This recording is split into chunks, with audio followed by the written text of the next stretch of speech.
আসসালামু আলাইকুম সুপ্রিয় বন্ধুগণ, আশা করি আপনারা সকলেই ভালো আছেন।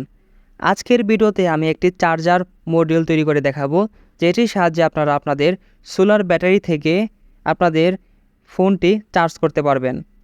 এখানে লেখা ডিসি 6 টু 32 ভোল্ট, অর্থাৎ এখানে 6 থেকে 32 ভোল্টের যে কোনো একটি মান ইনপুট দিলে আউটপুটে 5 ভোল্ট পাওয়া যাবে। আপনাদের ফোনটি যদি ফাস্ট চার্জিং সাপোর্ট করে থাকে তবে এই মডিউলটি দেখতে পারেন। মডিউলটি যেহেতু মোটামুটি হিট হবে, এর জন্য আমি এখানে অ্যালুমিনিয়ামের এই পাত্রটি ব্যবহার করব। আরেকটু ভালোভাবে হিটটি অ্যাবজর্ব করার জন্য এখানে হিট সিঙ্ক ট্যাপের সহায়তা নিব। মডিউলটি কিছুটা গরম হবে, এখানে এই হিট সিঙ্ক ট্যাপটি সেটি গ্রহণ করে নেবে এবং অ্যালুমিনিয়াম পাতকে দিয়ে দিবে। এতে আমাদের এই কাঙ্ক্ষিত মডিউলটি ঠান্ডা থাকবে। ফ্রেম তৈরি করার জন্য আমি এখানে কিছু পিভিসি বোর্ডের সহায়তা নিব। এই বোর্ডগুলো ফ্রেম তৈরির জন্য বেশ উপযোগী। আপনারা চাইলে এগুলো ব্যবহার করতে পারেন। আপনাদের নিকটস্থ পাইপের দোকানে বা ওয়ার্কশপের যেখানে কাজ করা হয় সেসব দোকানে এগুলো পেয়ে যাবেন। তো কানেকশন দেওয়ার জন্য এখানে আমি এই কেবলটি ব্যবহার করব। এটা একটি ইউএসবি কেবল ছিল, আমি দুই পাশের অংশ কেটে নিয়েছি। আপনারা চেষ্টা করবেন এই জায়গায় ভালো মানের তার ব্যবহার করার জন্য। তো ফ্রেমটির একটি অংশ কেটে নিয়েছি যাতে আমাদের এই কেবলটিকে ইন করানো যায়।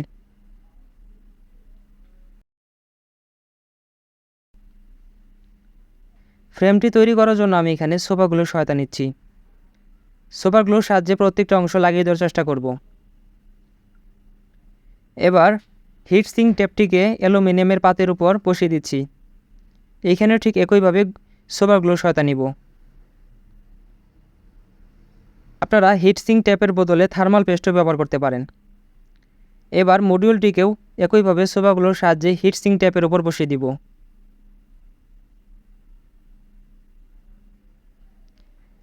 লাগানো শেষ। এখন দেখতেই পাচ্ছেন মডিউলটি খুব সুন্দরভাবে অ্যালুমিনিয়ামের পাতের উপর বসে গিয়েছে।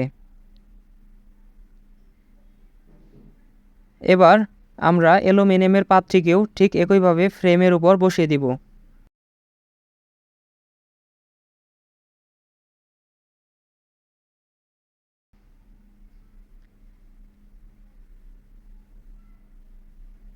এখানে আপনারা কখনোই গ্লুগানের আঠা ব্যবহার করবেন না, এতে হিট সিঙ্কটি গরম হবে আর সেই গরমের কারণে আপনাদের সেই গ্লুগানের গ্লুগুলো গলে যাবে। এজন্য চেষ্টা করবেন একটু ভালো মানের আঠা এখানে ব্যবহার করার জন্য। চাইলে সুপারগুলো ব্যবহার করতে পারেন। এবার সোল্ডারিং আয়রনের সাহায্যে আমরা কেবলটিকে মডিউলটির নেগেটিভ এবং পজিটিভ টার্মিনালে লাগিয়ে দিব।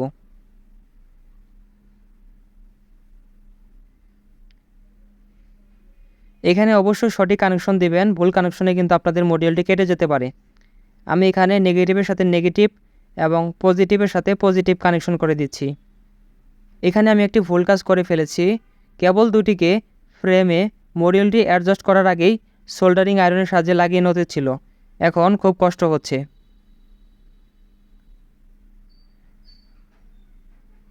দীর্ঘ সময় চেষ্টা করার পর কেবল দুটিকে অ্যাডজাস্ট করতে সফল হই।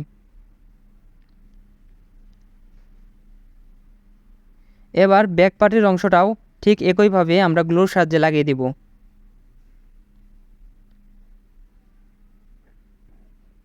বন্ধুরা নিশ্চয়ই দেখতে পাচ্ছেন ব্যাক শেলটিও ভালোভাবে লাগানোর চেষ্টা করছি। এবার কেবলটিকে আমরা গ্লুর সাহায্যে লাগিয়ে দিচ্ছি যাতে এটি বাইরে ছিঁড়ে না আসে। ভিডিওর সুবিধার্থে আমি ফ্রন্ট সাইডের অংশটা কেটে নিয়েছি। ঠিক এখানে আমাদের ইউএসবিটা ইন করবে। উপরের অংশটাকেও একইভাবে গ্লুর সাহায্যে লাগিয়ে দিচ্ছি।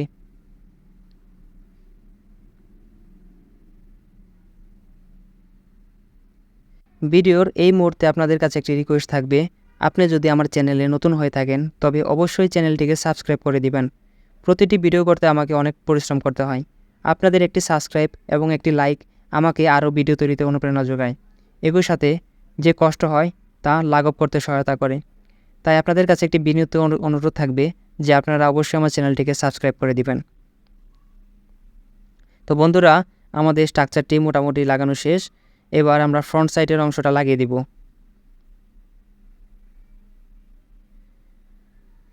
এখানে আপনারা অবশ্যই আপনাদের ফ্রেমের মেজারমেন্ট অনুযায়ী ফ্রন্ট সাইডের অংশটা তৈরি করবেন, কারণ একটু 19-20 হলেই এখানে আর ভালোভাবে অ্যাডজাস্ট হবে না।